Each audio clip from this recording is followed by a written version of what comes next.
Today we are going to be troubleshooting a previous print for what appeared to be some banding issues. You can see them here.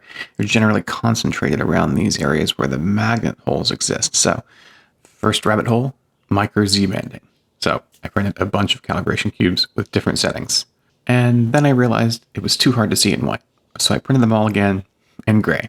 But that gave me an opportunity to learn about printing by object and changing the print settings per object so I can get them all in one plate. Then there was a sixth cube that was filament settings, so I had to print that separately.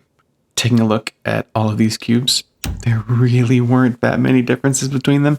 Both white, gray, print settings, filament settings.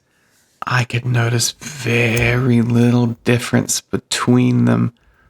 What I did still notice between them all happened to concentrate where that the letter was punched into the cube and where the seams collect on the outsides. It was still where I noticed all of that on all of them, basically. So you can see at the top and bottom of the Y.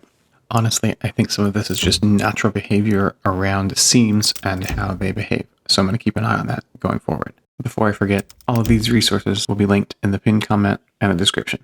So then I went down the rabbit hole of checking out VFAs. I wish I hadn't, but here we are. So I printed some VFA calibration models.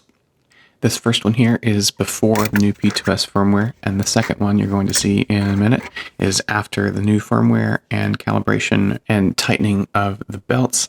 I noticed a slight improvement. I wouldn't say a ton, but a slight improvement, so I'm still glad I did that. Ultimately, I think this random short I found explains the issue well. I think I was seeing the difference in layer print times due to the punched in and recessed letters and holes on these models. It seems to line up. It looks pretty much exactly like what I was seeing, just smaller. So I'm going to keep an eye on these prints. I'm going to keep watching them going forward.